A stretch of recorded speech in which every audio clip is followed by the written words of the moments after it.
We get to spend some time talking about what happened at the Republican Party convention down in San Antonio over the weekend. And joining us right now, chairman of the Lubbock County Republican Party, the guy who I think had a pretty good time down in San Antonio, Texas. I think a lot of people had a pretty good time down in San Antonio. Steve Evans, what's going on? How you doing this morning?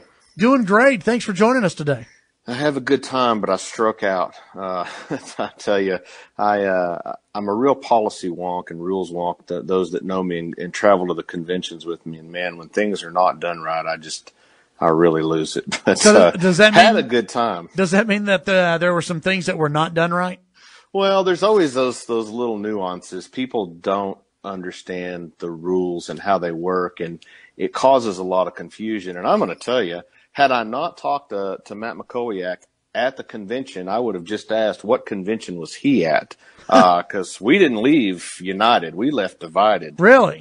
Very much so. So I talked to you on Friday, and the business that was going on was the Senate District Caucuses, which were electing their nominations person and binding that nominations person for a vote for state party chair and vice chair. And the way our Senate District Caucus went, it went for Cindy Ash, and I was our nominations representative. And as I got to that committee, I find out there's 22 Senate districts went for Chairman James Dickey, 9 went for Cindy Ash. And that was the nominations report. Well, through a much longer story than we'll have time to talk about, a minority report was generated. And this is something that's in the state party rules that can happen in any committee. It's a minority percentage of the committee chairs can disagree with the report that's coming out of the committee, and they have to have a petition and go through some time and notification rules, but they can then on the floor introduce a minority report. So as soon as we got to the floor and opened for business, the first thing in order was the nominations report, and it was chaired by our national committee man, Robin Armstrong, gave a fantastic report, but a minority report was immediately introduced by former RPT legal counsel and former parliamentarian Richard Hayes and Eric Opiella to accept the minority report, which would have made Cindy Ash and Fred Rangel the nominees.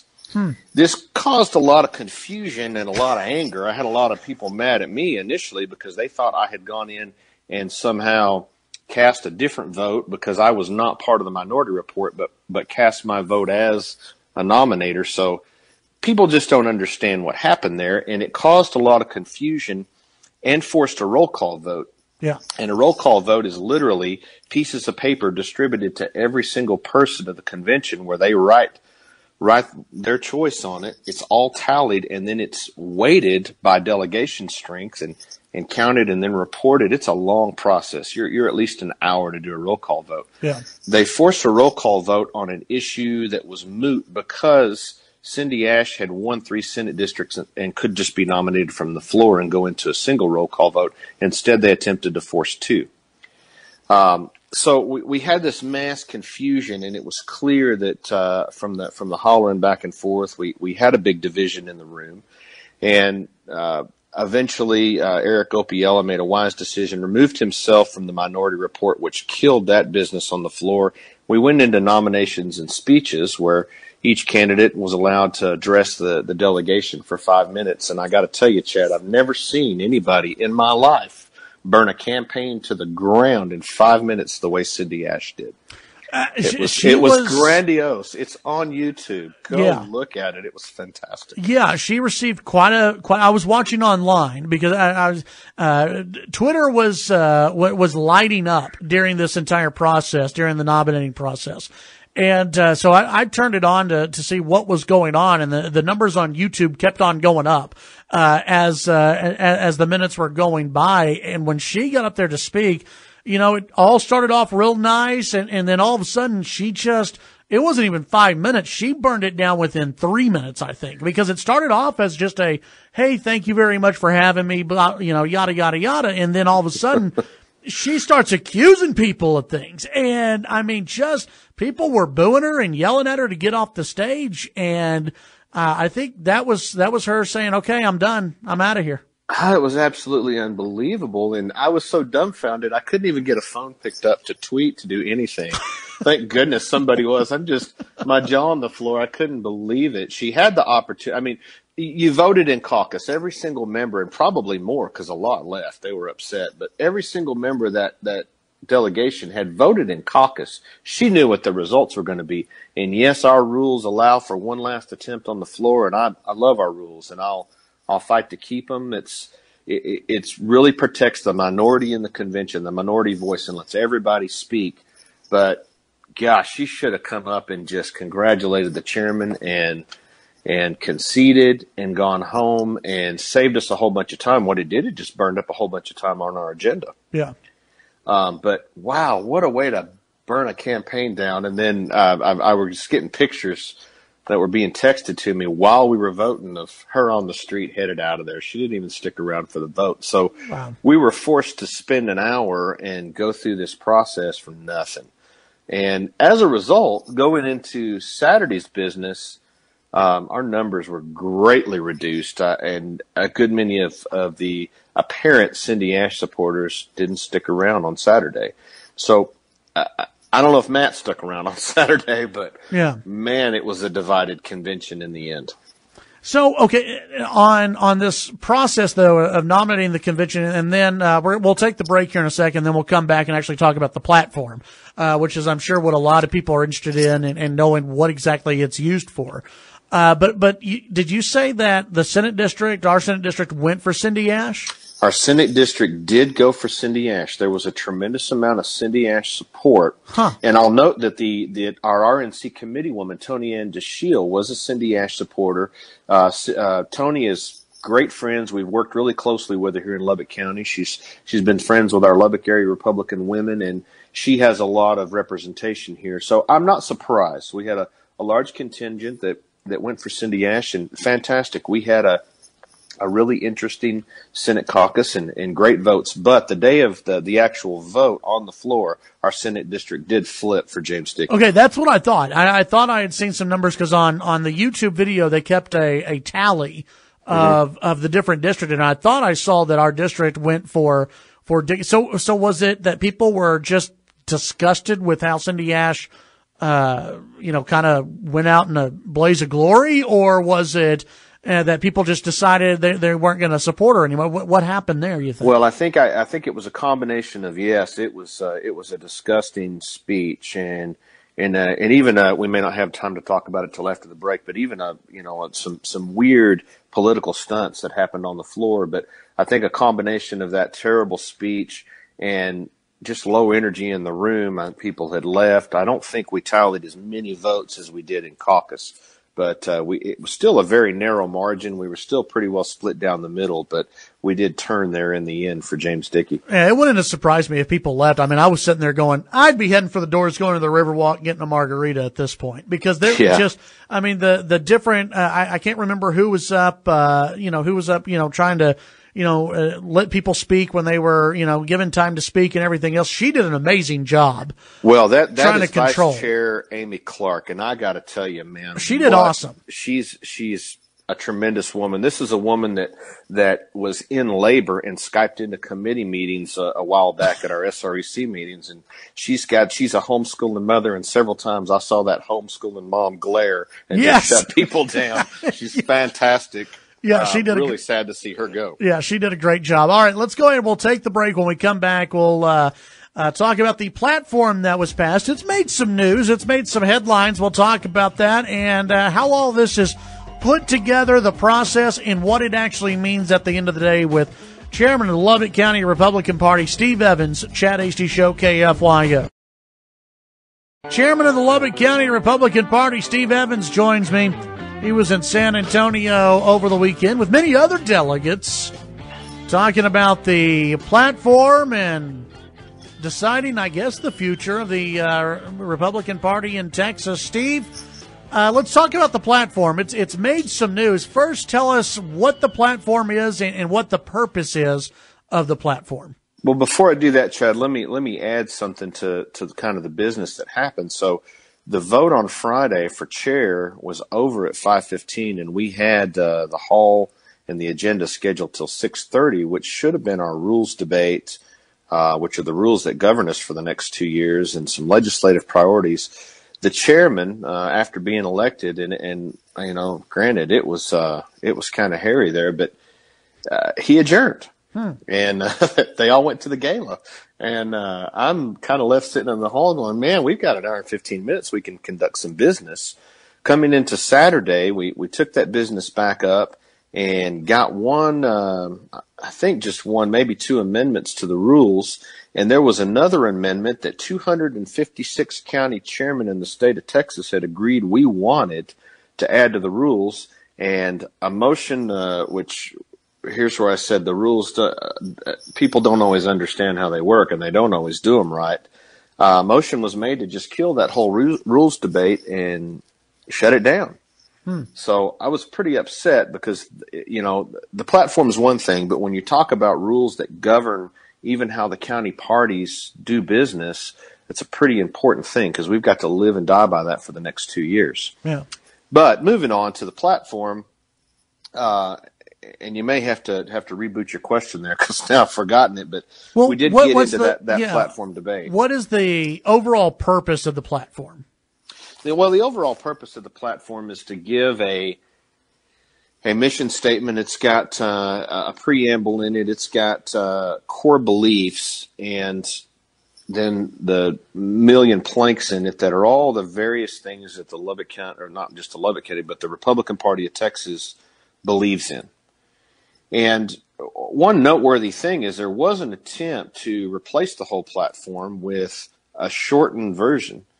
That it's been kind of a movement that's happened for several years. They want to take those, our platform started out with 50 planks, 20, whatever, and it's grown into a 300 plus plank platform. And it's really kind of daunting. And I would argue too that it usually just gets thrown in a drawer and nothing ever happens with it. But when you talk about our legislators and you say they're not consistent with the platform, how can someone agree with 300 plus planks? Right. It's impossible. You and I would never agree on both of them. And we've got a convention, and often those votes have to sometimes go to roll call. It's very difficult to determine the up-down vote because you're split right down the middle. Well, if true Republicans and conservatives in a room are split down the middle, probably not a good plank to have. Right. It needs to be something that all of you can agree on and get behind. But it is the will of the body. And a plank-by-plank vote is taken at the end of the convention on the old Scantron-type ballots where each and every person in the convention hall gets to vote up or down on every plank.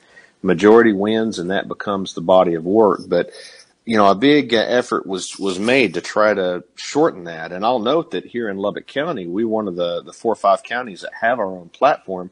We shrunk ours to 3 pages of core beliefs and mission statements that we can actually get behind. And once again, you're not going to agree with all of them, but 3 pages is much easier to take and show to somebody and say, this is who we are. And this is the basic core beliefs of what we believe. And I do remember one time, Robert Pratt stood up at last convention. I think you were there, and had on display a 2-page platform that was the original Republican Party platform, and it was all social issues. It didn't have anything about being a fiscal conservative. It was all social issues and 2 pages long. Yeah. What was this divisive? I mean, again, 300 plus planks, not everyone's going to agree, like you said, but was anything divisive in this platform? I didn't pick up on anything divisive. There was some time spent on, language that has to deal with school choice. It's going to be an issue that we're going to see in the legislature. Briscoe Cain took the floor to speak in favor of school choice, and that is his focus. He's very interested in it. So we spent the maximum amount of time we could on that. And I'll note too that we went in and modified our supplemental rules to just allow 15 minutes per section of this platform to be addressed. And when the time expired, we moved on because at this point we're up against the clock. Yeah. Tim Lambert and the Texas Homeschool Coalition were able to get some small amendments in there that deal with homeschoolers. They didn't get everything they wanted, but that was probably the biggest argument was over some civil and criminal language in one section, and school choice took a large amount of the debate. We moved on after that to legislative priorities, which I think are much more important. Yeah. What were some of those? And you would ask me while I'm scrambling to get those up in front of me. By the time the legislative priority arguments started happening, I was busy handing out Scantron, and I can get those up here in just a second. We can take a look at them. Were you surprised, and I don't think this is going to be a legislative priority, but it did make national news, which was the decriminalization of marijuana, that the party backed the decriminalization of marijuana. Well, I'm going to tell you what, Chad, that was a very, very interesting thing because no debate happened on it on the floor. I'm shocked.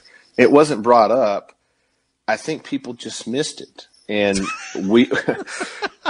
what happened was someone did get an amendment offered up for hemp. And it was an amendment that attempted to restrict it, and I took a lot of flack because I voted against it by accident, and I got the mad glares from all the hemp pro hemp people that want to see hemp as a crop. But hemp took much more of a frontline debate, and the marijuana issue was kind of in the background. I don't think a lot of people knew what just happened. Yeah, I mean, I'm fine with it. I personally, I mean, I have no problem with it. I've spent entire your shows sitting in for you, entire shows discussing marijuana and the implications on both sides, and it's well known that I fully support the medical use of marijuana. I'm not ready to completely decriminalize it and everybody go 420 every day and be happy. I just don't think that's a great idea. Yeah. It has its problems, and really we don't fully understand the implications of that. What happens with workman's compensation insurance? Can an employer still restrict the use of that? Sure. There's a lot of discussion that needs to happen, but we are making strides in that direction. And I think it's trending with what's happening nationally. We're seeing some bipartisan bills come out of, or beginning to be generated in DC that hand that power back to the states, and it should be a states issue. So I think it's parallel with kind of the national pulse that marijuana's going to get decriminalized. We're going to see the use of it be much more prevalent, and it's going to happen in the state of Texas. Yeah. Now, I don't think it's going to be a priority in this session. I don't think it's going to be a priority probably in the next session. But like you said, at some point, I do think it's going to happen. We got it, Jody. We got about a minute and a half, 2 minutes left. What were some of the top priorities as far as the next legislative session goes? Are they going to be bringing back the bathroom bill or anything? The bathroom bill's not going away, Chad. And that's not something that we're going to see coming out of the GOP convention, but it's going to come back. We haven't seen the end of it. Honestly, I'm not wholeheartedly opposed to it. I was opposed to the way it happened. Knowing that it wasn't going to get through the House, we really exposed our senators quite a bit, making them take a vote on that, and we labeled it wrong. The media took that thing, called it the bathroom bill, but what it really was a private property and private business protection bill. Yeah. And had we done that, it would have looked much better. But do have those legislative priorities up. I don't know how much time we have. We got some time. We got about a minute. Okay. Let me give you the headers real quick. Constitutional carry, taxpayer-funded lobbying, abortion, property tax, religious freedom, and privacy. This report did get shrunk to 5 priorities. These are the top priorities of the Texas GOP. There was an attempt to throw slots for 3 more in there and let the state Republican Executive Committee populate those, but it failed. People wanted to go with 5 and make that message pretty short and sweet. And this will actually be the thing that we use to push legislation. The platform, I think, will go back in the drawer for 2 years. All right. Hey, Steve, can you hang around for one more segment? Absolutely. Okay. When we come back, I want to get into a few of the other planks that were thrown out there and just how everybody kind of reacted. We'll talk about that and much more when we come back. Steve Evans, Lubbock County Republican Chairman, on with us right now talking about the state convention. We'll be right back. Got one more segment with Steve Evans, chairman of the Lubbock County Republican Party, who was down in San Antonio for the state convention. And Steve, we were talking about the priorities and also the planks, and you got over 300 planks. Over 300. Yeah. A whole bunch. I mean, it's just, it's a ton of planks. One of the things that I found interesting, and this is from the Texas Tribune, one of the planks in there was about opposition to the requirement of personal firearm storage. And of course, this kind of goes against what the governor came out with or was talking about, with his, school safety or gun safety, rules that he would like to see be put into place or at least have people talk about. Was there a lot of talk about what the governor's school safety plans and this in particular about the firearm storage or red flag laws? Did that even make the platform? Well, there wasn't a lot of public discussion. It didn't happen on the floor. Very little in caucus, but there was a lot of buzz around the convention.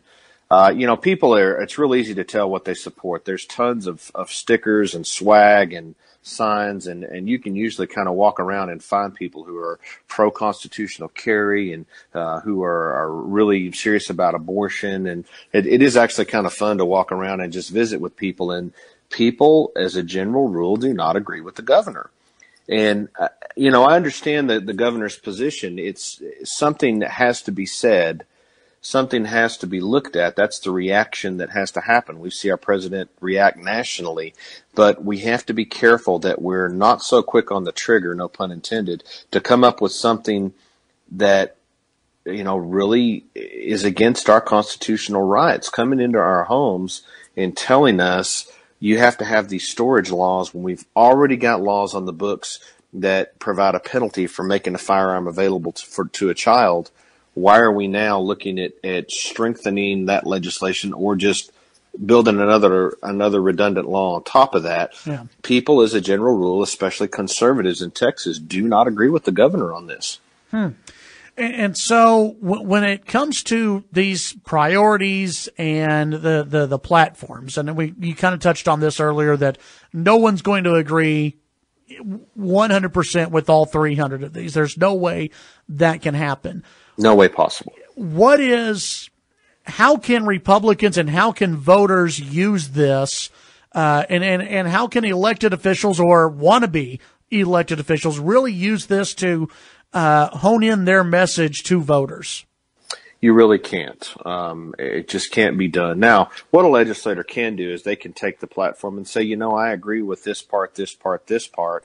And, if you've got somebody, and I'll pick on Briscoe Cain a lot just because he did take the floor and made some statements. His big deal is school choice. So he can take that platform and say, Republicans, a majority of Republicans at the convention voted for this plank because it is in the platform. We did have a final up and down vote.